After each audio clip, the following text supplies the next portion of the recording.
थोड़ा तो सफ़र करना चाहिए ना। नहीं, गुड मॉर्निंग एवरीवन। कल कहाँ तक पहुँच गए थे? क्वेश्चन दिया था वो किया था। कौन सा वाला क्वेश्चन बताओ? एनर्जी कंजर्वेशन एनर्जी कंजर्वेशन ये वाला से किया था, फेस एंगल। हाँ, फेस का डिस्कशन कर रहे थे, राइट, और एनर्जी की मेथड की। तो किसी भी क्वेश्चन को एनर्जी की मेथड से भी किया जा सकता है, किसी भी क्वेश्चन को फोर्स की मेथड से भी किया जा सकता है, बट जनरल ऑब्जर्वेशन है कि एनर्जी की मेथड जो भी अच्छे क्वेश्चन होते हैं उनमें हमेशा आसान फील होती है। ठीक है ना। इसमें एक रिड्यूस्ड मास सिस्टम होता है।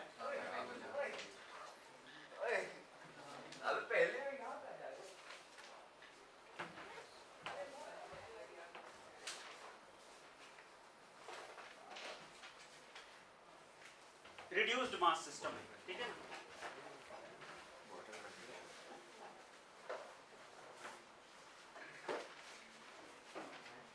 रिड्यूस्ड मास सिस्टम एक स्पेशल टाइप का प्रॉब्लम है। बेसिकली उसको हम सिंगल डिग्री में कन्वर्ट करके, ये सिंगल मास में कन्वर्ट करके सॉल्व कर सकते हैं। So now when two masses m1 and m2 are connected with the help of single spring। अब यहाँ पे देखो, ये स्प्रिंग को दो अलग अलग स्प्रिंग से रिप्रेजेंट किया जा सकता है। May be those two springs are connected in series और may be connected in parallel और सम डिफरेंट सिचुएशन। दोनों एंड पे, तो अगर मैं इसको बोलता हूँ इसका स्प्रिंग कांस्टेंट A है और ये दो अलग अलग मास हैं, इनको इक्विलिब्रियम पोजीशन से डिस्टर्ब किया and if it is disturbed and release such that ये x2 गया, ये x1 आगे गया, और जैसे ही हम रिलीज करेंगे तो सिस्टम ऑसिलेट करने लगेगा। क्लियर है क्या? इसको हम बोलते हैं, अगर टोटल इलोंगेशन इन स्प्रिंग जो दिया गया है x which is actually x1 plus x2, total elongation जो स्प्रिंग को दिया गया which is x1 plus x2। Now x1 कितना होगा और x2 कितना होगा, ये कैसे पता करें? इस प्रॉब्लम को सॉल्व करने के अगर आप देखेंगे तो दोनों मास इस स्प्रिंग की वजह से ऑसिलेट करते रहेंगे। सो नाउ एक बहुत अच्छी चीज इसमें ये रहेगी कि दोनों मास की फ्रीक्वेंसी सेम रहेगी।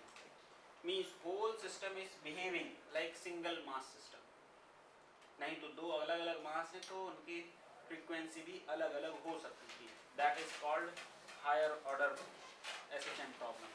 तो अभी आपको ये हायर ऑर्डर की एक स्पेशल कंडीशन है जिसमें दोनों की फ्रीक्वेंसी ऑफ ऑसिलेशन सेम है, इसलिए बस हम इसको पढ़ रहे हैं, नहीं तो ये आउट ऑफ सिलेबस वाली पार्ट है। तो नाउ अगर हम इसको बोलते हैं कि पूरी स्प्रिंग को x इलोंगेट किया तो स्प्रिंग में लगने वाला force, that is spring force, किसी भी एक ब्लॉक पे कितना हो गया?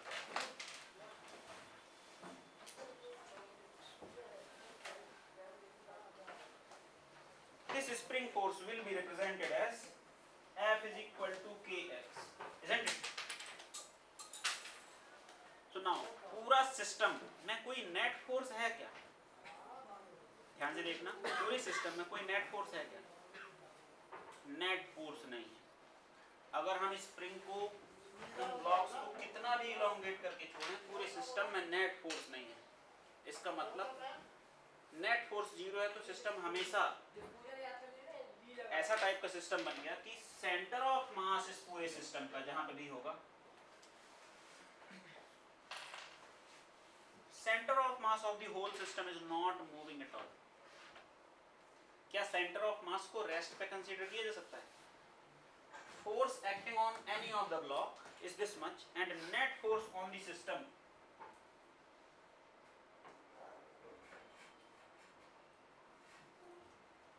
Is zero.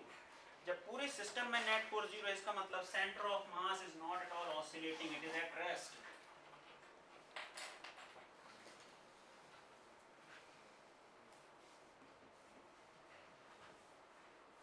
क्योंकि पहले ही रेस्ट पे था। जब ये सिस्टम रेस्ट पे था तो centre of mass rest condition पे है। इलोंगेट किए तब भी सेंटर ऑफ मास रेस्ट पे है, और जब छोड़ दिए तब भी पूरा का पूरा सिस्टम, मतलब सेंटर ऑफ मास के इस साइड का जो ब्लॉक है वो सेंटर ऑफ मास के रिस्पेक्ट में ऑसिलेट कर रहा है, इस साइड का जो ब्लॉक है वो भी सेंटर ऑफ मास के रिस्पेक्ट में ऑसिलेट कर रहा है, and centre of mass rest पे ही रहेगा क्योंकि नेट फोर्स 0 है। इसका मतलब हम इस पूरे प्रॉब्लम को सेंटर ऑफ मास पे बैठ के एक सिंगल प्रॉब्लम की तरह डील कर सकते हैं। क्लियर ना? तो हमें सेंटर ऑफ मास की लोकेशन अगर निकालें तो ये X centre of mass, let से इसको डिस्कस करते हैं और बोलेंगे कि ये जो सेंटर ऑफ मास की लोकेशन की इस पार्ट, इस साइड की स्प्रिंग है, इसका स्प्रिंग कांस्टेंट K2 है और इस साइड की जो स्प्रिंग है इसका स्प्रिंग कांस्टेंट K1 है। Is that okay? तो जब सेंटर ऑफ मास रेस्ट पे है तो ये स्प्रिंग का इतना पार्ट इस वाले ब्लॉक को ऑसिलेट करा रहा है, सेंटर ऑफ मास के इस साइड का जो पार्ट है स्प्रिंग का वो इस ब्लॉक को ऑसिलेट करा रहा है। Is that okay? Because spring में जो सेंटर ऑफ मास का पॉइंट है वो परफेक्ट रेस्ट पे है क्योंकि नेट फोर्स पूरे सिस्टम पे 0 है। तो हम निकालेंगे कि अगर पूरी स्प्रिंग की नेचुरल लेंथ L है, सो x center of mass of the system should be L into m2 upon m1 plus m2. कोई डाउट? इसका मतलब हमने जो स्प्रिंग लॉ पढ़ा था,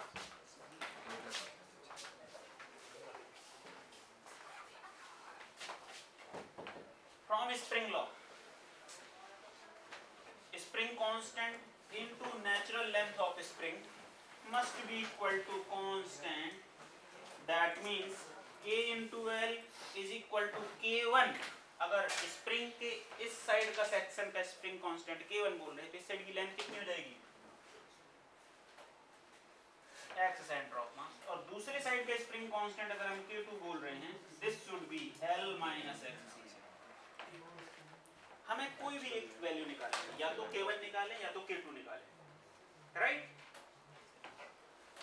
सो नाउ मैं K1 निकाल लेता हूं क्योंकि XCM ऑलरेडी आ चुका है। If this is related like this, K into L is equal to K1 into XCM की value L into M2 upon M1 plus M2, and L से L cancel which was natural length of the spring, K1 आ गया M1 plus M2 upon M2 into K। इस ratio पे depend करेगा कि K1 इस side का spring constant है। तो जब सेंटर ऑफ मास रेस्ट पे है तो रेस्ट पे रहने के लिए इन दोनों पे लगने वाला फोर्स सेम है, तो इनके एक्सेलरेशन उस हिसाब से प्रोपोर्शनेट है। मींस किसी भी एक की आप फ्रीक्वेंसी निकालो, दूसरे की वही फ्रीक्वेंसी है, अगर वो फ्रीक्वेंसी नहीं हुई तो सेंटर ऑफ मास रेस्ट पे नहीं हो सकता। करेक्ट? K1 अगर आपको मिल गया इतने पार्ट का K1, तो मैं इस पूरे प्रॉब्लम को अब मॉडिफाई कर दूंगा कि सेंटर ऑफ मास के रिस्पेक्ट में ये जो स्प्रिंग सिस्टम था it is something like this, जिसका स्प्रिंग कांस्टेंट K1 और इस साइड का मास M1 है। सिंगल ब्लॉक प्रॉब्लम का तो ओमेगा मुझे निकालना आता है, करेक्ट ना? सेंटर ऑफ मास रेस्ट पे है ना, रेस्ट मतलब ये पूरी स्प्रिंग यहाँ पे फिक्स थी, right? So now for this type of problem omega to be written as K equivalent upon M, ऐसे लिखते थे ना? तो इसके लिए K की वैल्यू क्या है? K1, that means K1 upon M1, यहाँ का मास M1। K1 की वैल्यू रिप्लेस करा दो, that is M1 plus M2 upon M2 into K upon M1, कुछ ऐसी है? And now omega is coming as K upon M1 M2 upon M1 plus M2. This factor, ये जो मास का combination आ रहा है ना, इसको हम बोलते हैं इफेक्टिव मास या इक्विवेलेंट मास या reduced mass.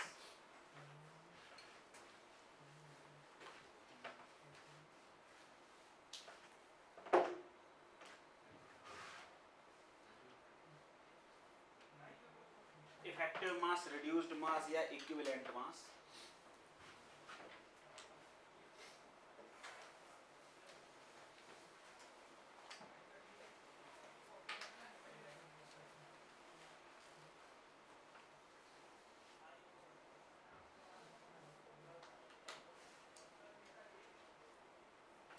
Reduced mass is represented as m1 into m2 upon m1 plus m2.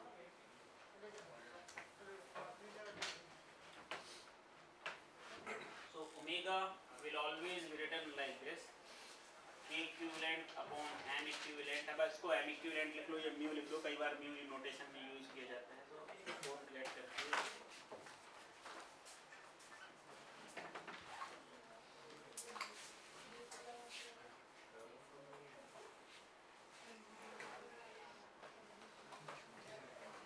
उस प्रॉब्लम में दो ब्लॉक थे, लेकिन उन दोनों ब्लॉक का ऑसिलेशन सिंगल फ्रीक्वेंसी के साथ है, और ऐसा इसलिए हो रहा है क्योंकि पूरे सिस्टम में नेट फोर्स जीरो है, और नेट फोर्स जीरो बने रहने के लिए दोनों का फ्रीक्वेंसी, दोनों ब्लॉक की फ्रीक्वेंसी सेम रहनी चाहिए, तभी वो नेट फोर्स हमेशा जीरो बना रहेगा, जो कि हमेशा है।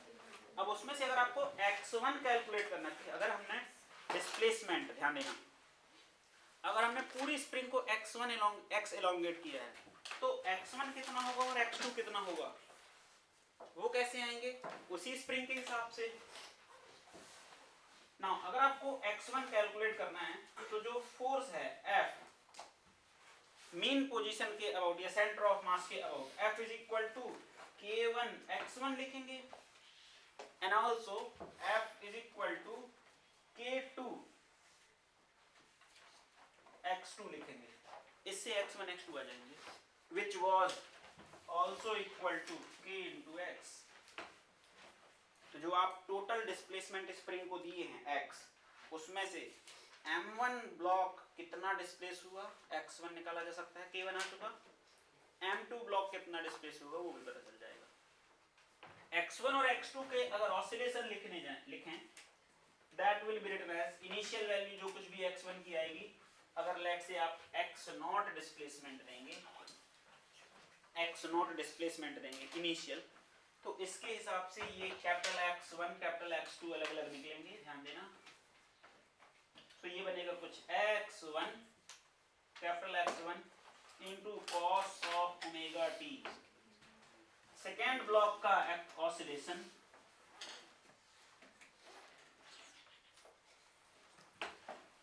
at t is equal to 0, small x2 was maximum capital X, right?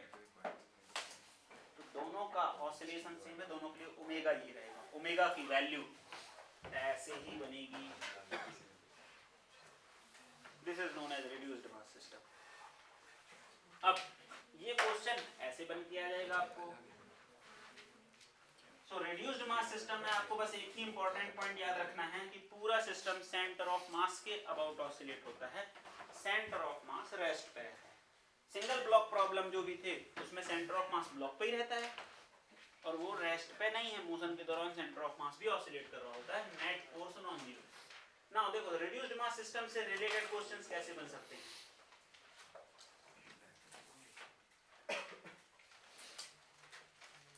Identical blocks are connected with the help of single string. What is omega?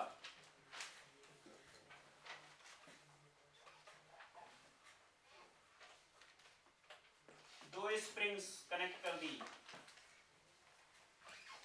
K1 K2, इनको इक्विवेलेंट बना दो, तो सीरीज में कनेक्ट की हैं, और ज्यादा कुछ हो सकता है तो दोनों को पैरेलल में कनेक्ट किया जा सकता है।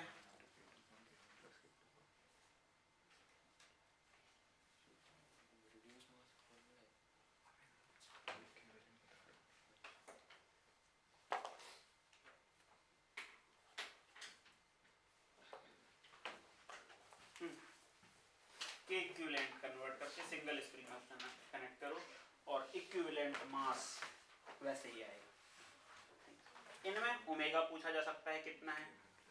सबसे अनअवेलेबल क्वांटिटी जो पूछी जा सकती है कि x1 फर्स्ट पार्टिकल का एम्पलीट्यूड कितना होगा, सेकेंड का एम्पलीट्यूड कितना होगा, m1 का एम्पलीट्यूड कैपिटल x1, m2 का amplitude capital x2, which are related like x1 plus x2 is equal to x0। पूरी स्प्रिंग को अगर इनिशियली x0 इलोंगेट करके छोड़ा है हमने तो वो दोनों के एम्पलीट्यूड के सम के बराबर है। ठीक है, रिड्यूस्ड मास सिस्टम।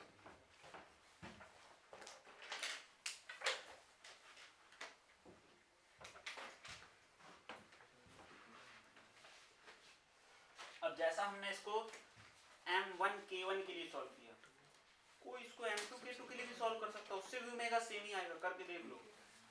अगर आप k1 की बजाय k2 निकालते, राइट, इस इक्वेशन से k2 निकालते और k2 की वैल्यू के हिसाब से ओमेगा निकालते k2 अपॉन m2, तो भी वही ओमेगा बनेगा।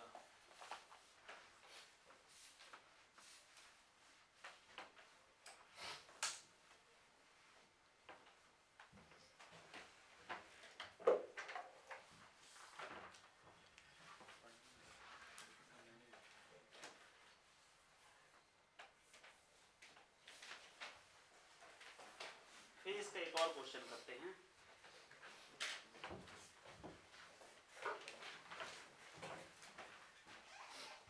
कल मैंने एक साइड कोई क्वेश्चन दिया था ना, उसको x डिस्प्लेस करके वेलोसिटी दिया था। हाँ चलो उसी से निकाल लेते हैं, फाई की वैल्यू निकालने को बोला था मैंने।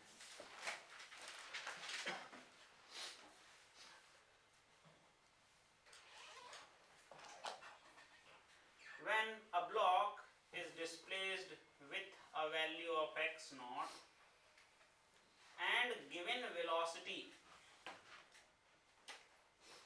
in the direction outward v0, t is equal to 0 पे x की वैल्यू x0 है और u की वैल्यू v0 है। आपसे पूछा गया था what is the amplitude of the oscillation। एक तो ये पूछा गया था, दूसरा क्या पूछा था? टाइम पीरियड ओमेगा और वो हाँ टाइम पीरियड। टाइम पीरियड में तो कुछ नहीं बदलना है, k और m डिसाइड करेंगे ओमेगा एंड टाइम पीरियड, वो सेम ही रहेगा। Important to know is amplitude, और एम्पलीट्यूड निकालने के लिए एनर्जी मेथड। अभी t इज इक्वल टू 0 पे हमने दी थी potential energy. Potential energy available in the system at t is equal to 0 is half k x0 square. इतनी पोटेंशियल एनर्जी हम दे चुके हैं due to elongation of the spring. Given kinetic energy in the system is 1/2 m v0 square and eight extreme situation, जब ये block और दूर जाके कहीं स्टॉप होगा तो ये एम्पलीट्यूड कहलाएगा इसका,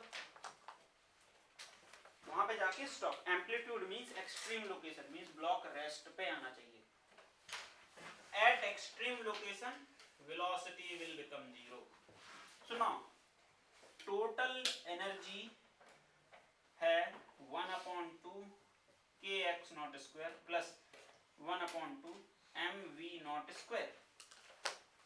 ये नहीं, अच्छा v0 से कंफ्यूज तो नहीं हो रहे हो आप लोग? v0 से अगर आप कंफ्यूज हो रहे हो तो कुछ इसको वैल्यू v रख लो या u रख लो, initial given velocity u which is non zero. ठीक है ना, पता चले आप v0 को x0 इनटू ओमेगा कर लो, कल शायद तुमने कर दिया था। हाँ तो v0 इज सिंपल नोटेशन की कितनी वेलोसिटी दी गई, गिवन वेलोसिटी u, तो कंफ्यूजन नहीं होगी। ठीक है,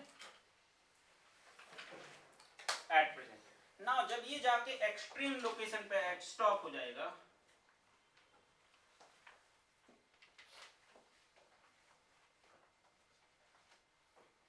velocity will become 0, only total energy will be written as 1/2 k and amplitude square and kinetic energy will become